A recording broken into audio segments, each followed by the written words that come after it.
Bonjour, ceci est la vidéo sur la deuxième partie du cours d'allocation de registres, la partie sur les analyses Dataflow.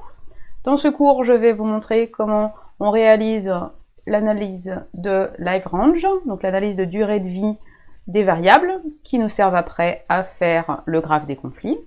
Et je montrerai un autre exemple d'analyse Dataflow qui suit à peu près le même pattern de programmation.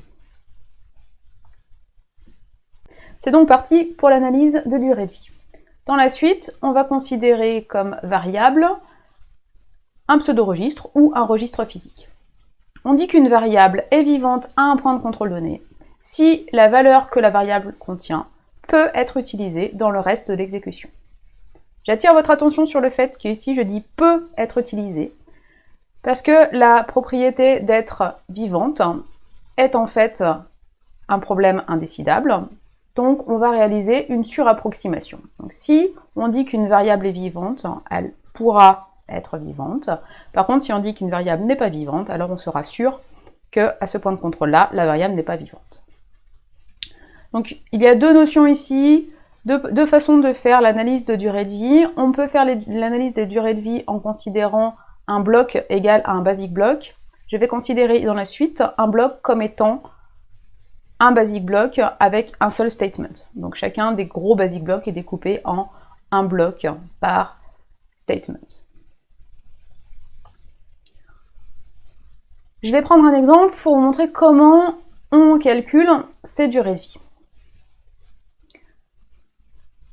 Je raffine la définition précédente. Une variable est dite vivante à la sortie d'un bloc s'il existe un chemin qui est accessible à partir de cette sortie de bloc jusqu'à un usage d'une variable qui ne redéfinit pas la variable en question. Donc je vais prendre cet exemple ici qui est un peu bébête, dans lequel il y a pas mal de reuse de variables, qui me permet d'avoir un certain nombre d'informations, de dériver un certain nombre de choses intéressantes pour mon algorithme. Dans cet exemple, x est redéfini plusieurs fois, et il y a un test qui redéfinit z de deux façons différentes. Donc on va se poser la question, est-ce que x est vivant en entrée de B3? Donc x n'est pas vivant en entrée de B3. Pourquoi? Parce que x n'est pas vivant en sortie de B2.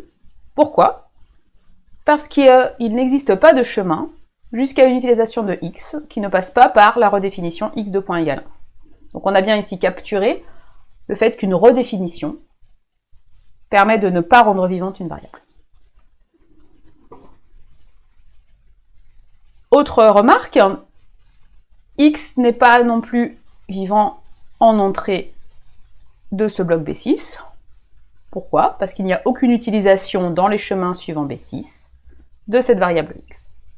On voit bien ici que le flot de l'information, on va pouvoir le propager d'utilisation aux définitions.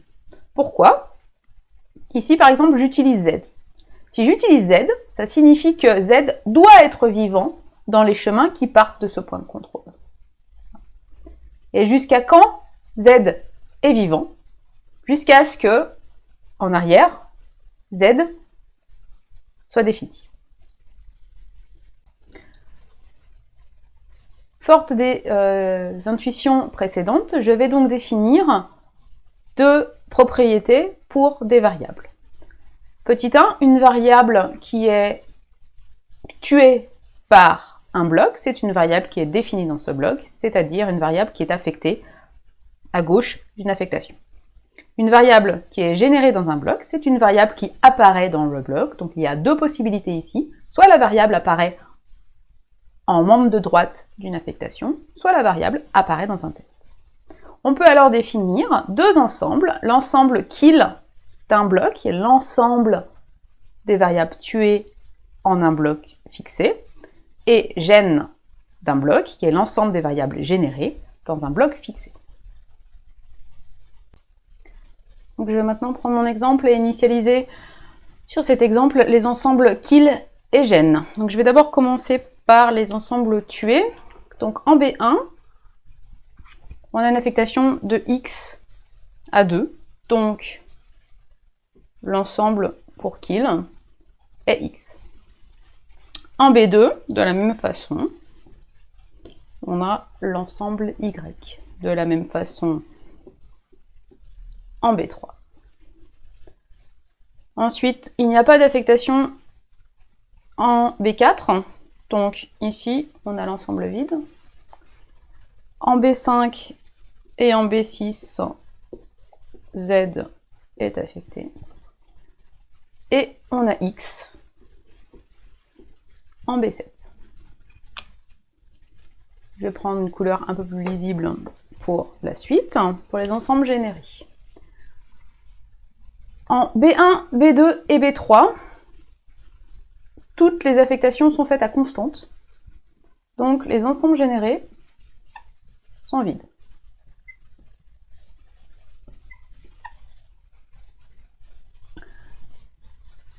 En B4,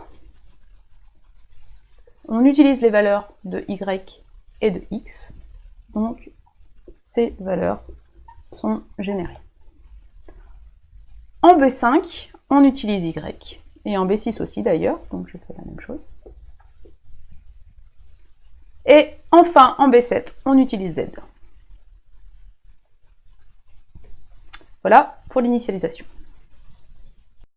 Maintenant qu'on a initialisé les ensembles gen et kill une fois pour toutes, on va montrer comment on calcule par propagation les ensembles de variables vivantes en entrée de chaque bloc et en sortie de chaque bloc. Tout d'abord, une petite remarque assez simple. L'ensemble des variables vivantes en sortie d'un bloc est vide si ce bloc-là est final, c'est-à-dire que c'est la fin du programme. Une deuxième remarque est comment je peux faire pour calculer l'ensemble des variables vivantes en entrée d'un bloc à partir des variables vivantes en sortie du même bloc. Donc ici, si j'ai une variable qui est vivante en sortie de ce bloc, eh bien, il y a deux possibilités après pour savoir si cette variable est vivante en entrée du bloc. Donc imaginons ici, j'ai une variable qui, mettons x, qui est vivante à la sortie du bloc. Quand est-ce que x est vivant en entrée? Eh bien, si la variable x existait et qu'elle n'est pas tuée dans le bloc, alors x est encore vivant en entrée. Maintenant, comment je fais pour faire rentrer une variable dans mon ensemble? Eh bien, si par hasard une variable est utilisée en membre de droite, donc ici, si par hasard il existe une variable qui est utilisée en membre de droite, ici, qui bloque, donc qui est générée par le bloc, eh bien, on va l'ajouter aux variables vivantes en entrée du bloc. C'est exactement l'objet de cette équation. Cette équation dit l'ensemble des variables vivantes en entrée du bloc L est égal à l'ensemble des variables vivantes en sortie du bloc L, dans lequel j'ai enlevé les variables qui sont tuées dans le bloc et auxquelles j'ai rajouté les variables que j'ai générées dans le bloc. Donc ça c'est la deuxième équation. Et enfin il y a une troisième équation qui lie les variables vivantes en sortie d'un bloc aux variables vivantes en entrée des blocs suivants. Donc ici, imaginons que j'ai deux blocs. Faites le dessin chez vous. Comment je fais pour savoir qu'une variable est vivante ici? Eh bien, c'est l'ensemble des variables qui sont vivantes ici sur les nœuds successeurs. Donc on va donc casser le cycle en initialisant l'ensemble des ensembles des variables vivantes à vide, puisqu'ils vont grossir, on va obtenir de plus en plus d'informations, donc de plus en plus de variables candidates à être vivantes vont rentrer dans ces ensembles. Ensuite, on va calculer les ensembles de variables vivantes de tous les blocs, puis l'ensemble des variables vivantes en sortie de l'ensemble des blocs, et ainsi de suite, jusqu'à obtenir un point fixe, c'est-à-dire qu'au bout d'un moment, cet ensemble d'ensembles ne peut grossir indéfiniment, et on va être obligé de stabiliser. Donc pourquoi on stabilise? Parce que les ensembles, vus globalement, grossissent strictement à chaque itération de mon algorithme, et que ces ensembles comportent au plus toutes les variables du programme. Je démontre ici les étapes qui sont celles que je vais obtenir dans la démonstration qui va suivre. Je vais maintenant réaliser une étape du calcul. Donc ici, je vais faire l'étape numéro 1, sachant qu'on a initialisé les ensembles kill et gen pour chaque bloc B1, B2, B3, B4, B5, B6 et B7. L'initialisation qui n'est pas montrée ici, c'est l'étape 0 qui consiste à initialiser l'ensemble des structures de données in et out à vide. C'est parti maintenant, essayons de calculer B1. Donc je cherche à utiliser l'équation qui est LV entry de B1. Et ça me dit quoi? Ça me dit que je prends le LV de exit, c'est-à-dire un petit set, dans lequel j'enlève X, le kill, et je rajoute gen pour B1, c'est-à-dire un petit set. Donc ici, on a l'ensemble vide. Il va se passer la même chose pour B2 et B3. Pour B4, on avait l'ensemble égal à l'ensemble vide. On va enlever kill de B4. Il ne se passe rien. Et on va ajouter par contre les deux variables générées, X et Y.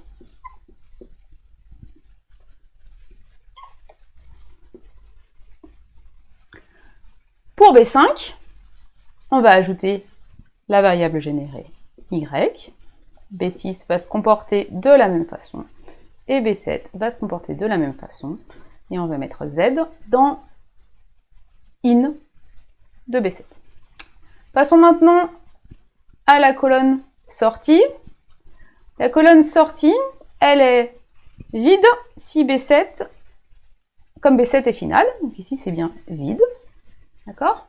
Et pour tout le reste, il va s'agir d'appliquer l'équation, l'union sur l'union sur les prédécesseurs, pardon, l'union sur les successeurs des LV d'entrée. Ok. Donc B1 a comme successeur B2, mais B2 est vide. B2 a pour successeur B3, mais le in de B3 est vide. Donc la flèche montre une copie. Hein.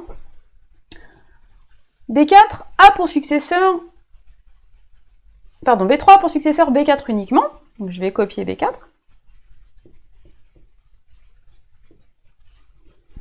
Attention, B4 a deux successeurs, B5 et B6. Donc ça tombe bien, on fait une union de Y et de Y, donc on va se retrouver avec Y.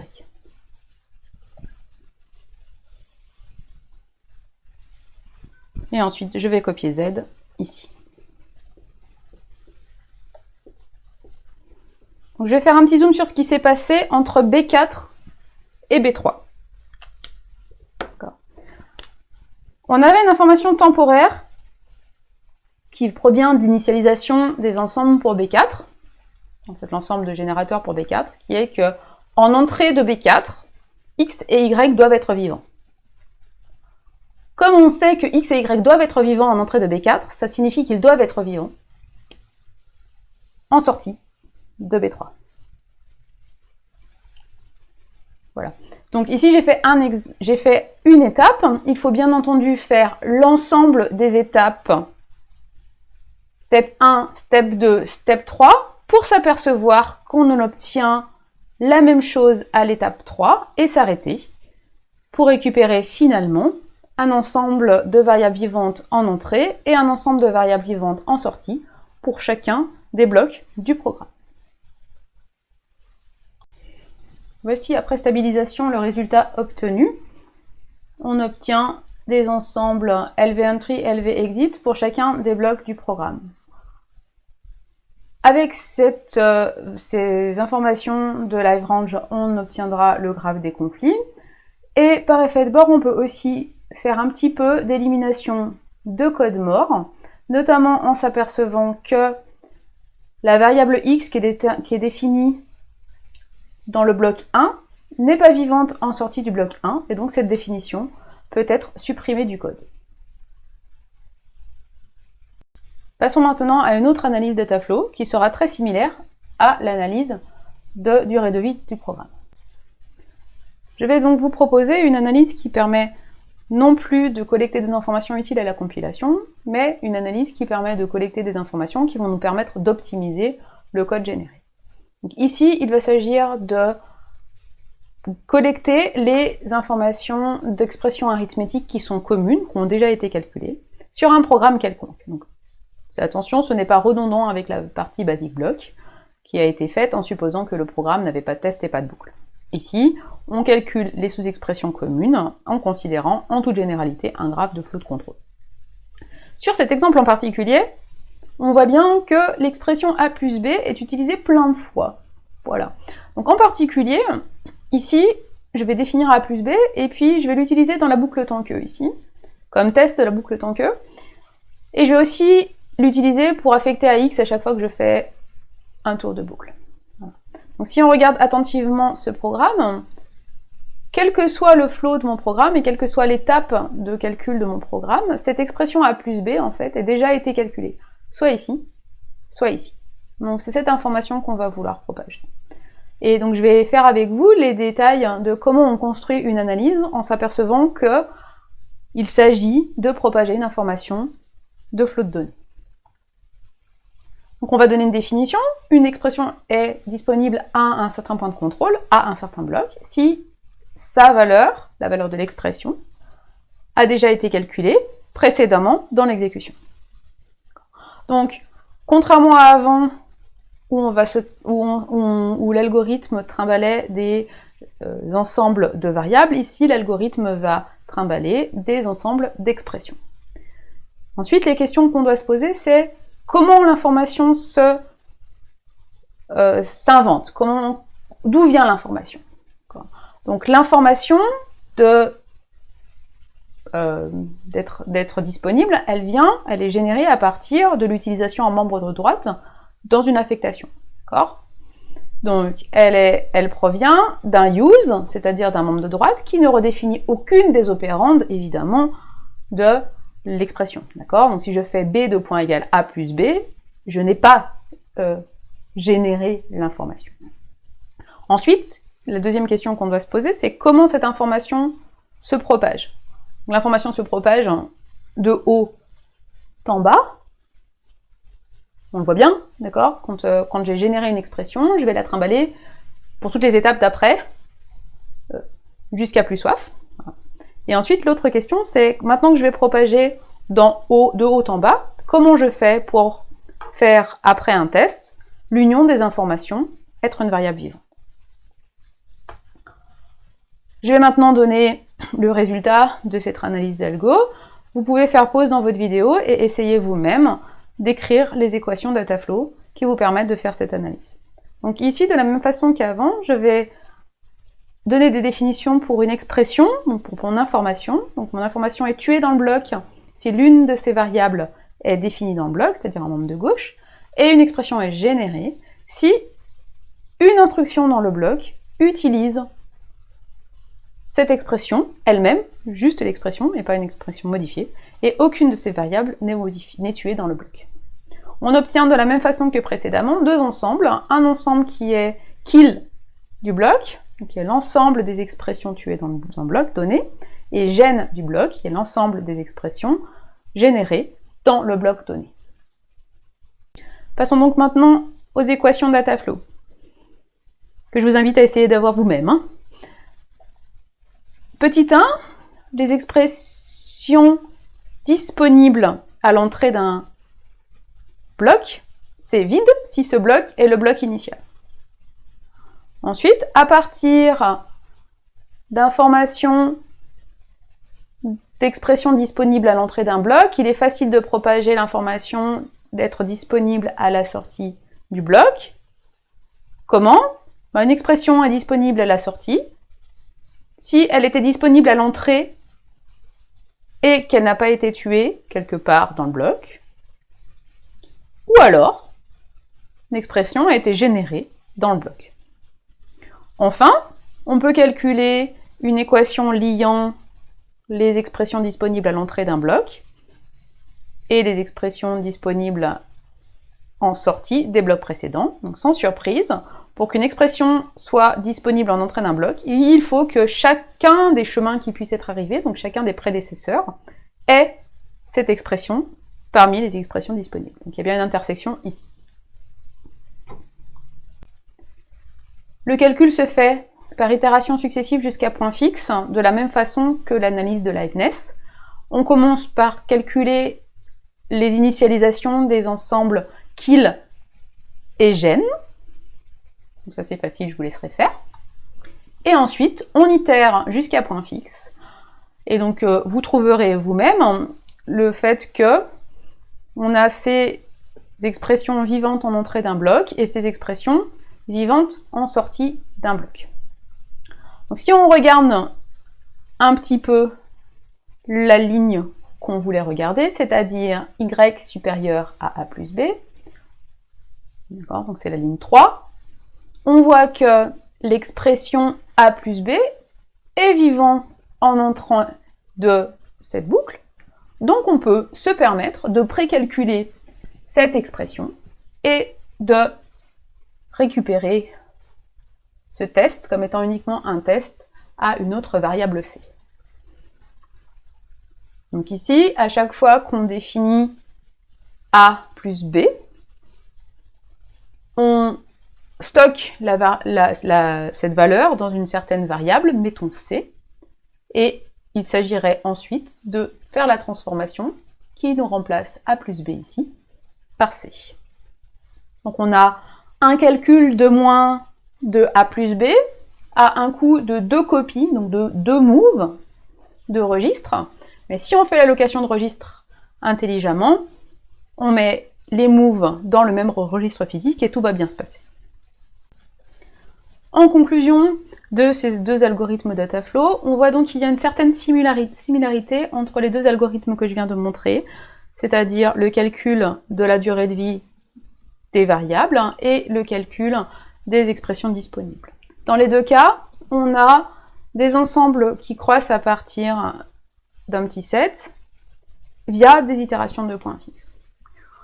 Et les équations de points fixes sont obtenues à partir d'une exécution symbolique du programme, c'est-à-dire que concrètement à une exécution concrète du programme comme un évaluateur dans lequel on va exécuter chacun des statements un par un selon la sémantique concrète du programme. Ici, la façon d'exécuter le programme va être de considérer que chacun des statements est exécuté sur la structure de données qui code notre information. Donc ceci termine la partie Dataflow. Je vous invite à lire cet excellent article qui pose tous les fondements des analyses Dataflow simples à l'intérieur des compilateurs.